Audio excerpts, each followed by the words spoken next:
Assalamualaikum warahmatullahi wabarakatuh. Selamat pagi semuanya. Kita bertemu lagi di mata kuliah pembiayaan daerah. eh oke, mungkin langsung saja ya. Di sini nanti saya akan menjelaskan mengenai penerimaan dan juga pengeluaran.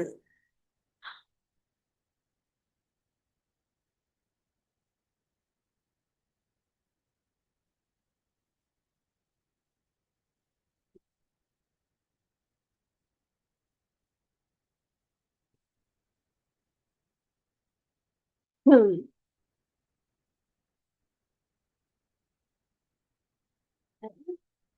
Oke,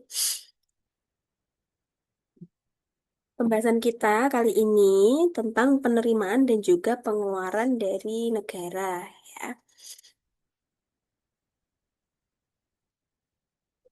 Nah, penerimaan negara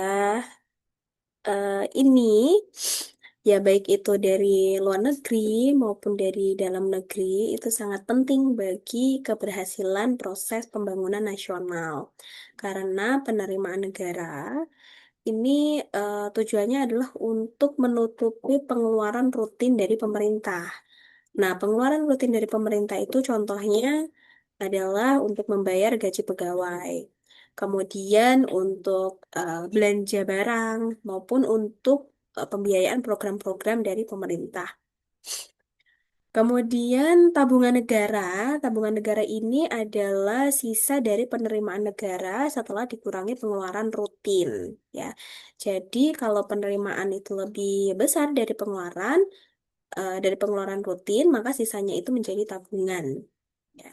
Kemudian pinjaman luar negeri. Pinjaman luar negeri itu digunakan untuk menambah sumber dana ya, terutama apabila tabungan negara itu tidak cukup, maka melakukan pinjaman ke luar negeri.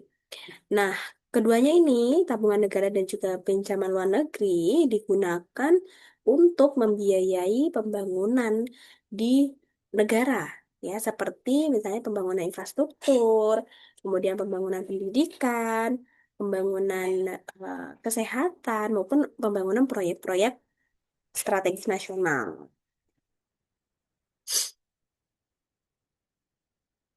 Kemudian negara itu memerlukan dana yang cukup untuk membiayai pengeluarannya, baik yang sifatnya rutin maupun yang untuk pembangunan ya. Menurut Undang-Undang Nomor 17 Tahun 2003 tentang Keuangan Negara, penerimaan negara atau pendapatan negara ini adalah semua penerimaan negara yang berasal dari penerimaan perpajakan. Ya, penerimaan perpajakan ini contohnya seperti pajak penghasilan, ya berasal dari pajak penghasilan, pajak pertambahan nilai atau PPN, kemudian eh, bea cukai, gitu dan lain-lain. Lalu penerimaan negara bukan pajak. Penerimaan negara bukan pajak itu seringnya disebut PNBP. PNBP ini contohnya adalah pendapatan-pendapatan yang didapatkan dari sumber daya alam ya seperti minyak dan gas ya. Kemudian seperti laba BUMN ya dan lain-lain. Ini adalah penerimaan negara bukan pajak. Serta penerimaan hibah dari dalam negeri dan juga luar negeri. Ya, penerimaan hibah ini adalah bantuan keuangan yang memang diberikan oleh negara lain atau oleh lembaga internasional ya dalam bentuk uang maupun dalam bentuk barang dan juga jasa. Oke, kita masuk ke PNBP ya. Penerimaan negara bukan pajak atau PNBP ini adalah semua penerimaan yang diterima oleh negara dalam bentuk penerimaan dari sumber daya alam. Contohnya seperti dari hasil tambang, dari hasil minyak minyak dan gas ya. Kemudian misal dari hasil kehutanan dan lain-lain ya. Lalu bagian pemerintah atas laba badan usaha milik negara ya laba BUMN. Jadi pemerintah ini mendapatkan bagian laba ya dari BUMN seperti eh, negara itu dapat dari PLN ya, kemudian dari Pertamina dan dari BUMN lainnya. ya. Serta penerimaan negara bukan pajak lainnya ya, termasuk seperti misalnya penerimaan dari pelayanan-pelayanan publik seperti pembuatan paspor dan lain-lain ya, atau misalnya ada bea masuk ya, bea masuk ke TMII atau Taman Taman Mini Indonesia Indah, Taman Nasional gitu ya. Itu kan ada bea masuknya. Ini masuknya ke dalam penerimaan negara bukan pajak lainnya. Dan PNBP itu masih didominasi oleh penerimaan sumber daya alam ya, khususnya yang berasal dari penerimaan minyak bumi dan gas alam atau migas, yang mana ini sangat dipengaruhi oleh perkembangan nilai tukar. Ya, jadi ketika rupiah itu melemah terhadap dolar, maka pendapatan dari ekspor migas itu bisa naik juga ya dalam rupiah. Kemudian dipengaruhi juga oleh harga minyak mentah ya. Jadi apabila harga minyak dunia itu naik, maka penerimaan negara itu nantinya juga akan naik ya. Penerimaan negara dari migas ini juga akan naik. Dan tingkat lifting minyak. Ya, tingkat lifting minyak ini adalah berapa banyak minyak yang berhasil diproduksi per hari ya. Ya, ini juga nantinya akan berpengaruh kepada besarnya penerimaan pajak, penerimaan negara bukan pajak.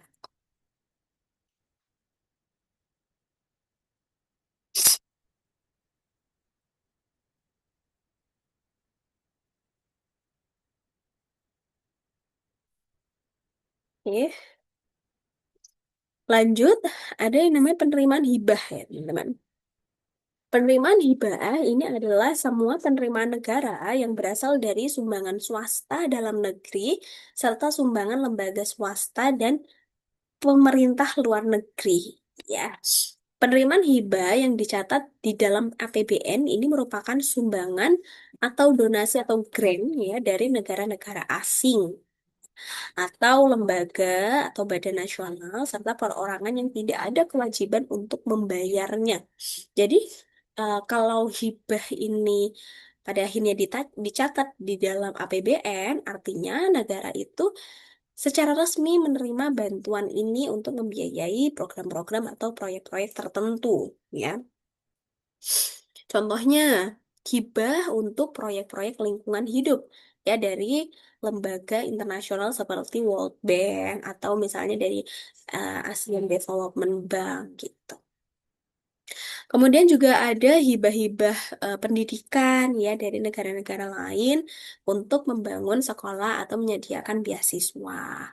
Nah, karena memang sifatnya itu tanpa kewajiban membayar, maka hibah ini menjadi sebuah sumber pendanaan yang sangat-sangat membantu, khususnya untuk proyek-proyek sosial ya, untuk proyek-proyek sosial ataupun untuk kemanusiaan ya, atau pengembangan pada eh, kapasitas dari pemerintahan kita. Lanjut, ini ada sumber-sumber penerimaan negara ya. Sumber dari penerimaan negara itu secara umum berasal dari yang pertama dari pajak, kemudian ada dari retribusi, keuntungan dari perusahaan-perusahaan negara, dendaan sita, pencetakan uang, pinjaman, sumbangan dan hibah, hak-hak waris atas harta peninggalan terlantar, dan juga penyelenggaraan undian berhadiah. Nah, sumber-sumber penerimaan negara yang pertama itu adalah dari pajak. Pajak ini merupakan pungutan yang dilakukan oleh pemerintah, baik itu pemerintah pusat maupun pemerintah daerah, terhadap wajib pajak tertentu. Ya, berdasarkan undang-undang pemungutannya itu dapat dipaksakan tanpa ada imbalan langsung bagi pembayarnya. Ya, jadi pajak ini sifatnya adalah wajib ya, kontribusi wajib dari rakyat kepada negara. Ya, dan ini tertuang pada undang-undang. Dan juga pemungutan ini itu bisa dipaksakan secara hukum. Artinya apa? Ketika seseorang itu tidak membayar pajak, maka bisa dikenakan sanksi administratif ya, atau bahkan pidana. dan tanpa imbalan langsung bagi pembayarnya. Artinya si pembayar pajak ini tidak dapat imbalan langsung dari situ, ya. Meskipun kita itu sudah membayar pajak, kita tidak mendapat produk atau layanan langsung sebagai balasannya. Jadi pajak itu nantinya akan digunakan untuk kepentingan umum, ya misalnya untuk membangun jalan gitu. Kemudian untuk membangun rumah sakit, ya, untuk membangun sekolah dan juga pelayanan-pelayanan umum lainnya. Contoh dari pajak itu sendiri macam-macam ya. Ada pajak kendaraan bermotor, ada pajak penjualan barang mewah, pajak bumi bangunan, dan lain-lain. Lalu fungsi dari pajak sendiri itu ada empat. Yang pertama adalah fungsi anggaran. Ya, ini fungsi ini adalah sebagai sumber penerimaan negara. Ya, jadi dana yang didapatkan dari pajak itu digunakan untuk membiayai berbagai pengeluaran negara seperti gaji pegawai, kemudian pembangunan infrastruktur, pendidikan, kesehatan, dan lain-lain. Ya.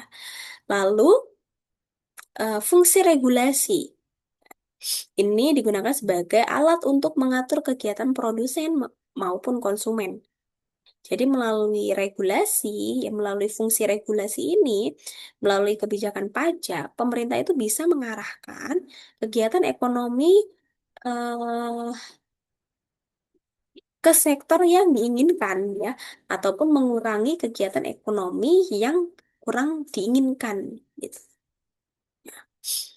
Nah, pemberlakuan, contohnya ya, contohnya ada sebuah regulasi adanya insentif pajak, ya, untuk perusahaan-perusahaan ataupun untuk industri-industri yang ramah lingkungan. Ya, ini insentif pajak artinya pajaknya itu dikurangi begitu. Ya. Ada juga pemberlakuan pajak yang tinggi untuk barang-barang mewah. Nah, tujuannya adalah supaya konsumsi dari barang merah ini bisa dikendalikan.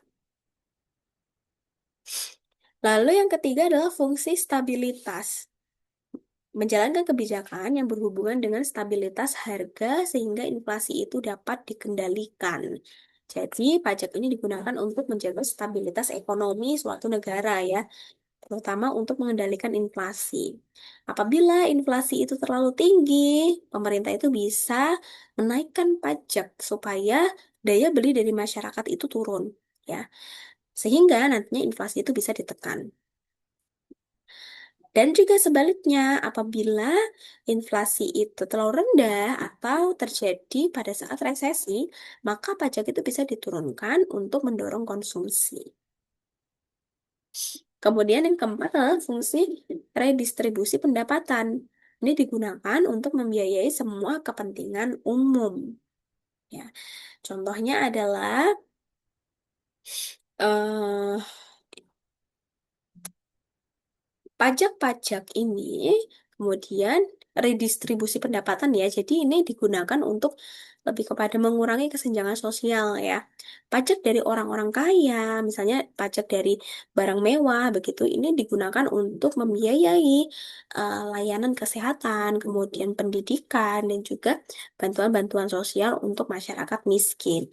Jadi fungsinya itu yaitu untuk redistribusi pendapatan. Lalu sumber penerimaan negara yang kedua adalah retribusi. Retribusi ini adalah pungutan yang dilakukan oleh pemerintah, baik itu pemerintah pusat maupun pemerintah daerah, berdasarkan undang-undang, ya mana pemungutannya ini dapat dipaksakan, ya sama seperti pajak, di mana pemerintah itu memberikan imbalan langsung bagi pembayarnya. Gitu. Jadi bedanya adalah kalau pajak itu si si pembayar pajak ini tidak mendapatkan imbalan langsung. Sedangkan kalau retribusi itu eh, si pembayar retribusi itu bisa mendapatkan imbalan langsung.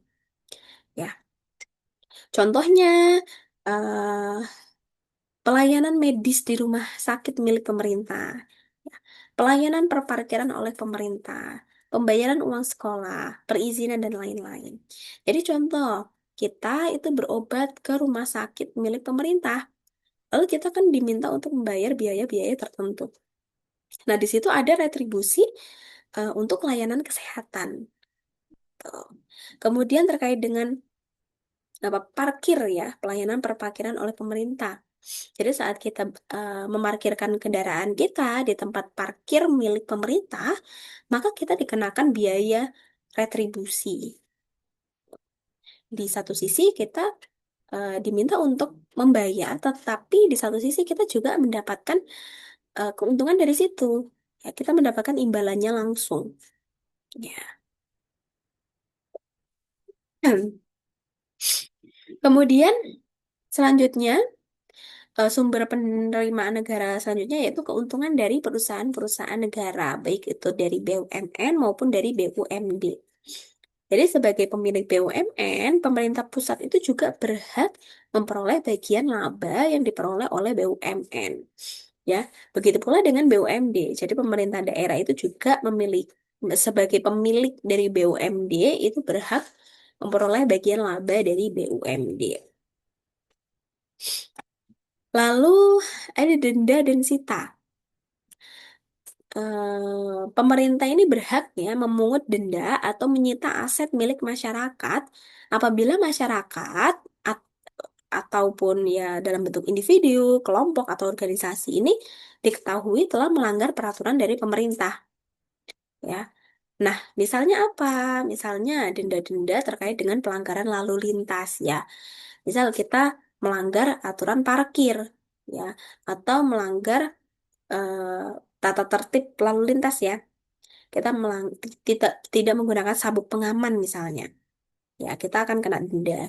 Kemudian misal di tol itu kan ada batas-batas kecepatan. Nah, kita melanggar hal tersebut, itu kita akan dikenakan denda.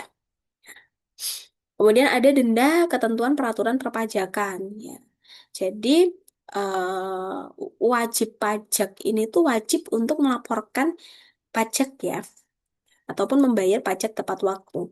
Nah, ketika ternyata si wajib pajak ini tidak membayar pajak tepat waktu dan juga tidak melaporkan, maka bisa dikenakan denda pajak. Ya. Kemudian ada penyitaan barang-barang ilegal.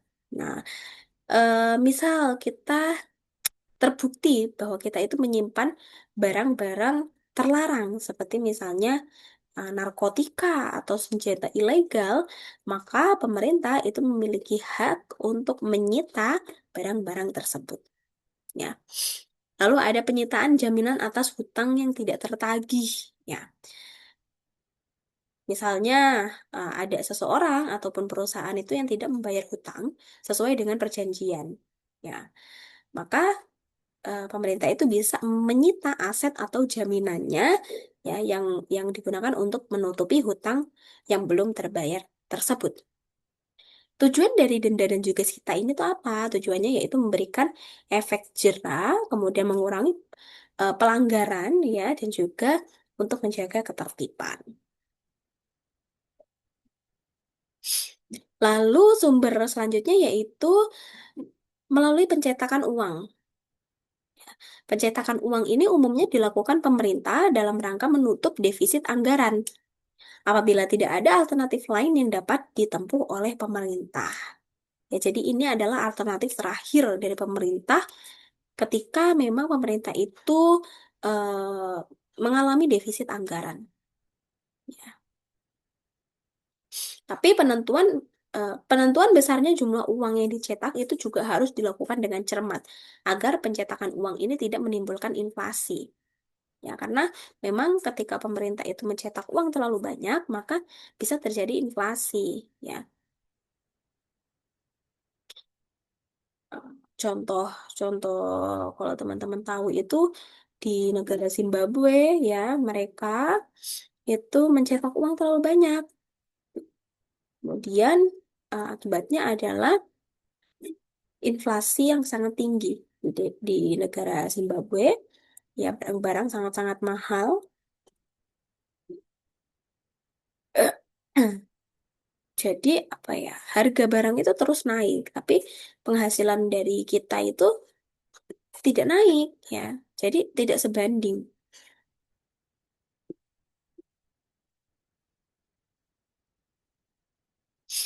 Nah, selanjutnya sumber sumber penerimaan negara selanjutnya itu adalah pinjaman.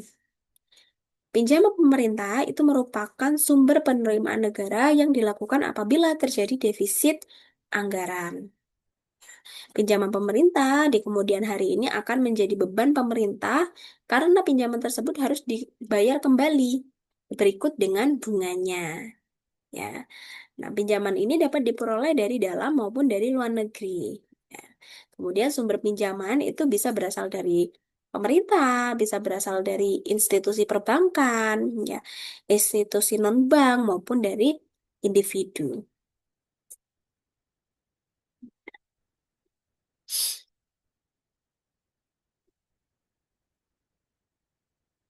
Kemudian eh,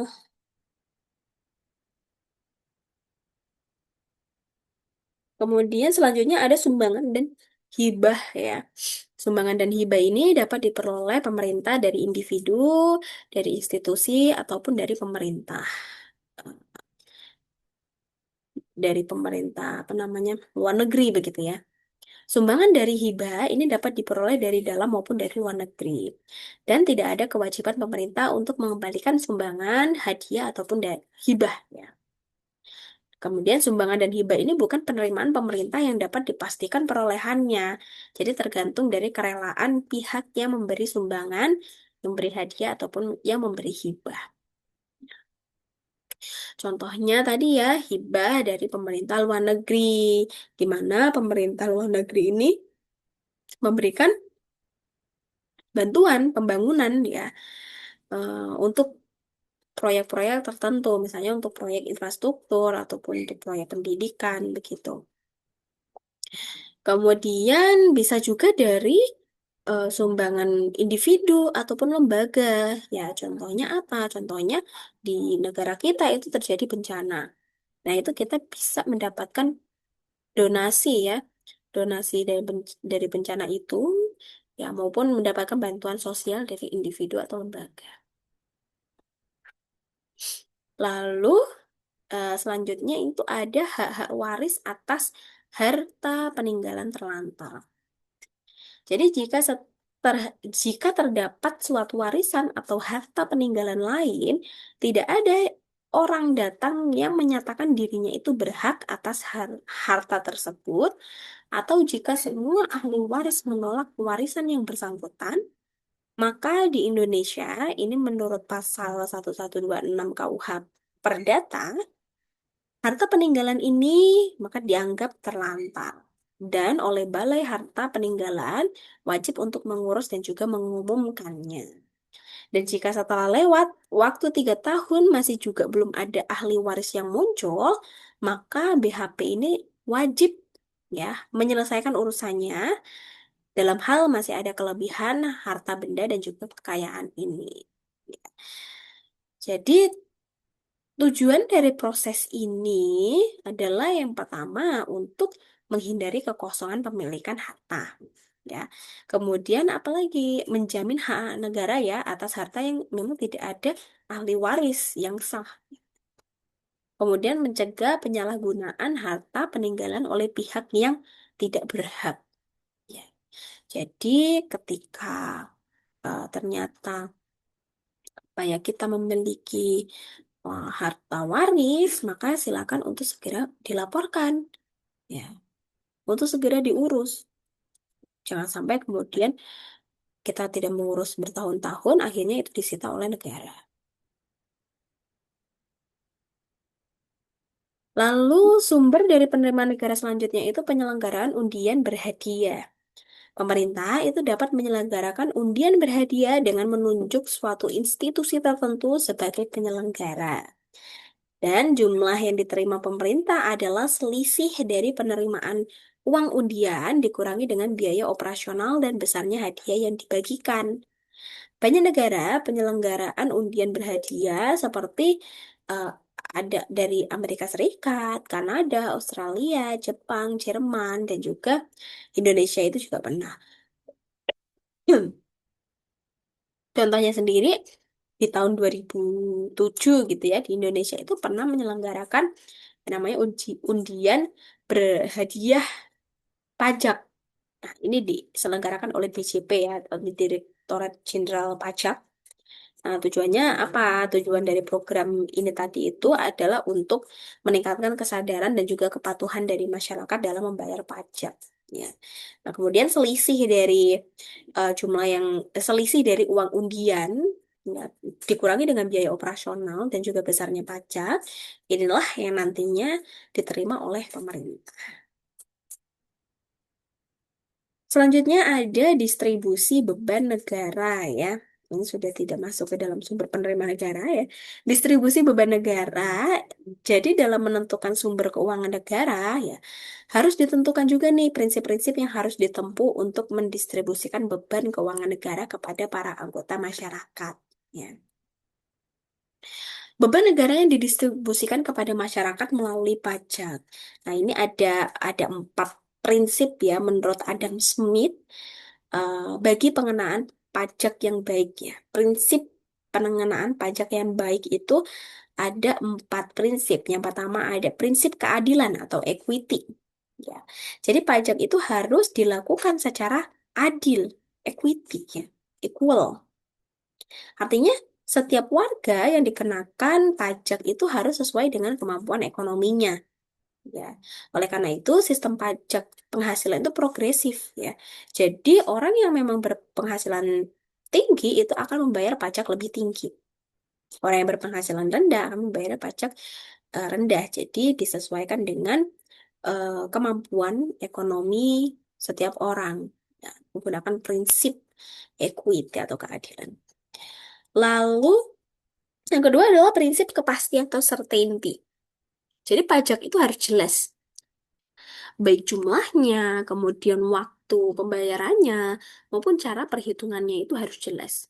Tujuannya apa? Tujuannya supaya wajib pajak ini tidak merasa bingung atau diperlakukan sewenang-wenangnya oleh pemerintah atau pemungut pajak.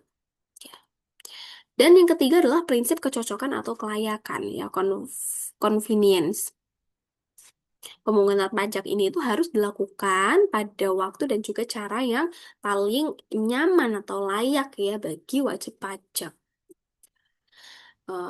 Contohnya apa? Pajak itu dipungut ketika seseorang itu menerima gaji, ya, ya atau saat memang terjadinya transaksi, ya ini untuk PPN, pajak penambahan nilai. Jadi eh, prinsip kecocokan dan juga kelayakan ini harus juga diperhatikan.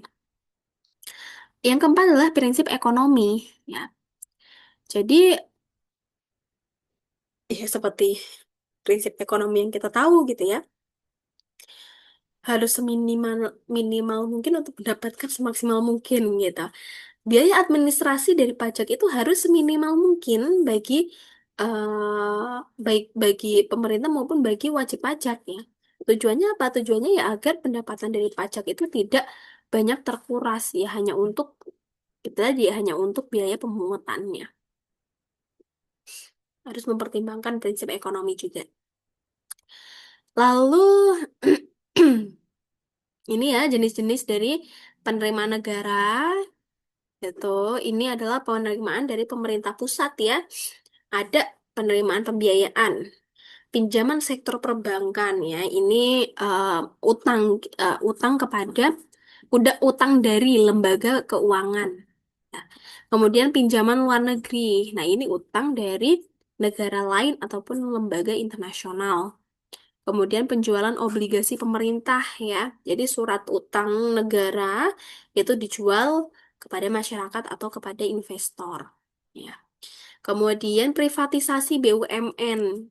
Jadi ketika ada BUMN yang diprivat gitu, maka penjualan saham ataupun aset milik BUMN eh, ke pihak swasta begitu mendapatkan penerimaan dari situ. Pemerintah mendapatkan penerimaan dari situ. Lalu penjualan aset pemerintah ya. Contohnya contohnya misal menjual tanah ataupun bangunan ya. untuk menambah pemasukan negara. Lalu penerimaan negara dan hibah. Ini ada penerimaan dalam negeri, kemudian penerimaan perpajakan, ya, penerimaan bukan pajak, kemudian bagian laba BUMN, dan lain-lain penerimaan yang sah.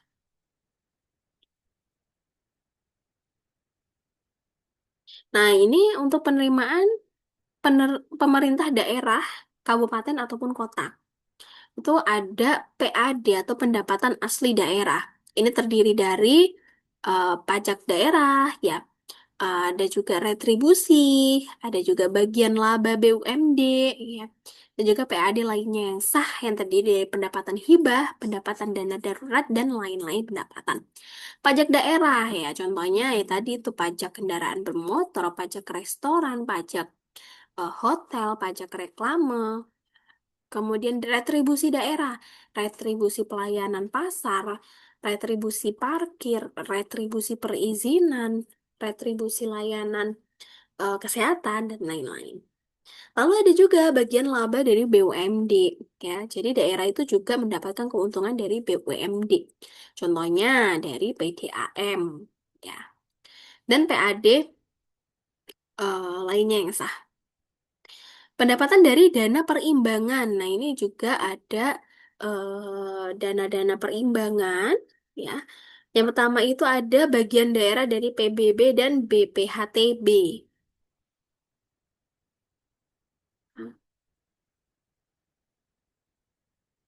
Kemudian ada bagian daerah dari pajak penghasilan wajib pajak perseorangan pribadi. Ada bagian daerah dari sumber daya alam, ya. Bagian daerah dari sumber daya alam ini contohnya misalnya dari hasil tambang, kemudian dari hasil hutan, ya. Bagian daerah dari DAO, dana alokasi umum, ya, untuk pemerataan kemampuan keuangan daerah, ya, tujuannya.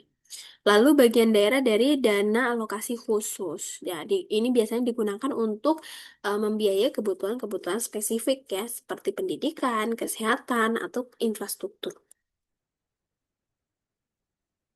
Dan penerimaan pemerintah daerah atau kabupaten atau kota, ini penerimaan pembiayaannya terdiri dari pinjaman dari pemerintah pusat, ada juga pinjaman dari pemerintah daerah otonom lainnya. Kemudian ada lagi pinjaman dari BUMD atau BUMN, pinjaman dari bank atau lembaga non-bank, pinjaman dari luar negeri, penjualan aset daerah, dan juga penerbitan obligasi daerah. Jadi kurang lebih sama dengan tadi pemerintah pusat, ya. Hanya saja ini lingkupnya adalah daerah. Nah, kita masuk ke dalam pengeluaran pemerintah. Tadi adalah penerimaan, kemudian sekarang pengeluaran pemerintah. Eh, Menurut Permendagri nomor 13 tahun 2006, pasal 50, pengeluaran pemerintah daerah itu dikelompokkan menjadi dua, yaitu ada belanja langsung dan juga belanja tidak langsung.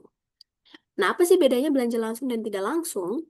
Belanja langsung ini adalah belanja yang dianggarkan terkait secara langsung dengan pelaksanaan program-program, merupakan penjabaran kebijakan SKPD dalam bentuk upaya yang berisi satu atau lebih kegiatan dengan menggunakan sumber daya yang disediakan untuk mencapai hasil yang terukur sesuai dengan misi SKPD.